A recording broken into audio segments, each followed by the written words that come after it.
Japanese reefs. Now that is not the fish with the longest name though, there's one that's longer. The longest fish name is the Lauwiliwili Nuku Nuku Oi Oi. Lauwiliwili Nuku Nuku Oi Oi is longer than Umu Umu Nuku Nuku Akua'a by 2 letters. Lauwiliwili Nuku Nuku Oi Oi translates to little fish with a long nose. So keep your eye out for a little yellow fish, black on its face, white chin, super long nose. That is a long-nosed butterfly fish. What the Lauwiliwili Nuku Nuku Oi Oi again?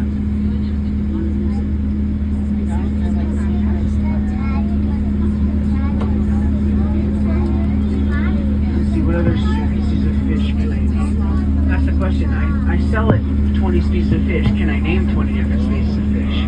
That's the question. I know a lot of them out here.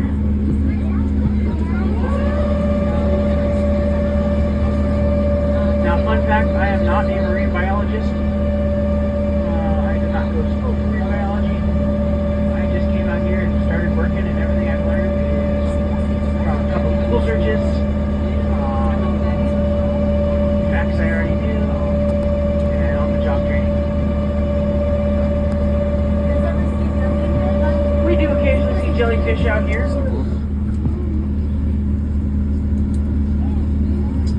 Alright, so here we go. We're now turning, and we are putting the island of Oahu behind us as we head offshore, out into deeper waters. Dum, dum, dum. In fact, we might even be able to get down to 100 feet. Do you guys want to go 100 feet down? If we do, you guys will be the next group to join the Triple Digit Club. You see, only about 1/10 of 1% of the world's population can ever say they have been 100 feet below the ocean surface. I know that sounds crazy, but think about it. There's 8 billion people on this planet.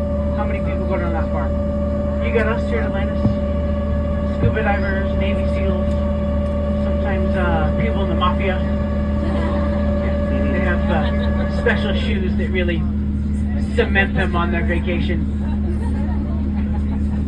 Oh yeah. Alright, we're here at 99 feet. We're almost there. There it is, 100! We are now 1/10 of 1% of the world's population that has ever been 100 feet below the ocean surface. Now, we're not here just to get you guys into the Triple Digit Club. Starboard side, you guys are going to see our next reef. This one comes from about a mile high. So this is a sunken airplane. It'll be coming up in just a moment.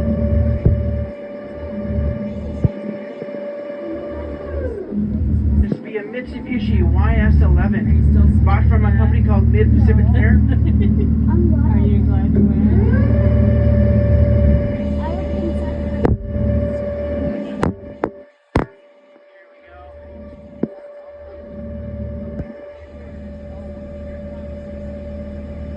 Is he? Alright, keep an eye out for a big moray eel. Right between the engine and the fuselage. Big, probably yellow margin moray eel. Looking for it. Let's see. Yeah, okay. Oh yeah, on the backside, yep. Backside, big yellow margin moray eel. That's his head right there between the two. Right by the in-between. Now, Dean Martin actually wrote a song I don't about see the it. moray eel. Sticking up right by the pokey thing. You guys know the, What you guys know the pokey one, thing? right? When you're down by the sea and the needle waits should be that's alright. Stick your hand in the crack and you don't get it back. That's alright. Okay, I got it on video. Now we did put these airplanes down here intentionally. They did not crash. I do want to remind you guys though there are in fact more airplanes in the sea than there are submarines in the sky. You can call me Captain Obvious. Port side, here you go, coming into view.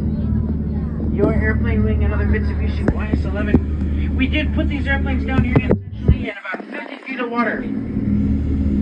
And we all look at the depth gauge and see, oh, yeah, it's a little deeper than that. Well, that's because in 1992, less than 1 year after we put them down here, Hurricane Uniki came through, picked up up our airplanes off the bottom of the ocean and cartwheeled them around for a little bit.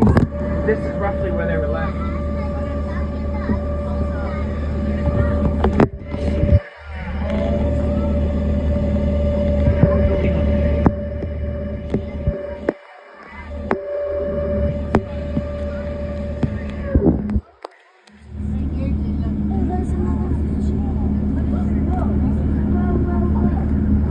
Alright, so we're going to lift up off the bottom, head a little higher into the water column, and make our way over to our next reef.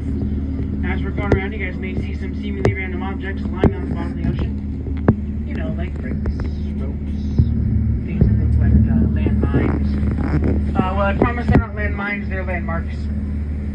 You see, our pilots have no GPS down here. We have to navigate solely based on a compass, those landmarks, and our memories. Now, we're in luck. We have Captain Joey on board. He's one of our most experienced pilots out here. In fact, he's been driving submarines around this dive site for longer than I've been alive. So, he knows it really well. And we can drop him down anywhere on the dive site. He only needs his one or two of those landmarks, and he'll know where he is and what direction he needs to go to get anywhere else on the entire dive site. Sometimes even just one brick, he'll know where he is.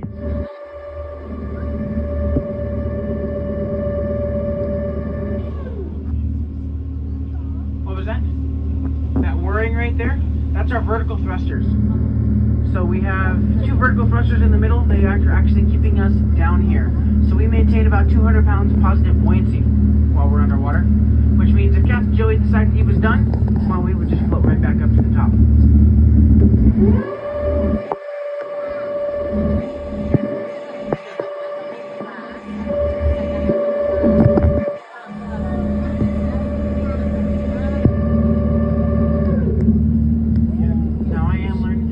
Submarines out here.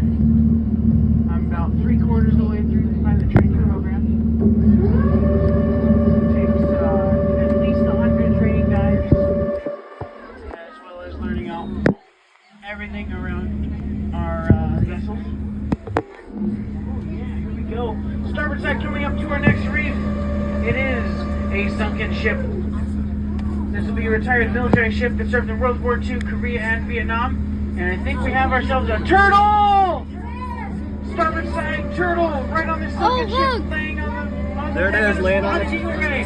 Oh, get that. Oh, that's a great shot. Spotted eagle ray and sea turtle all in one shot. Look at that, right next to it. Oh,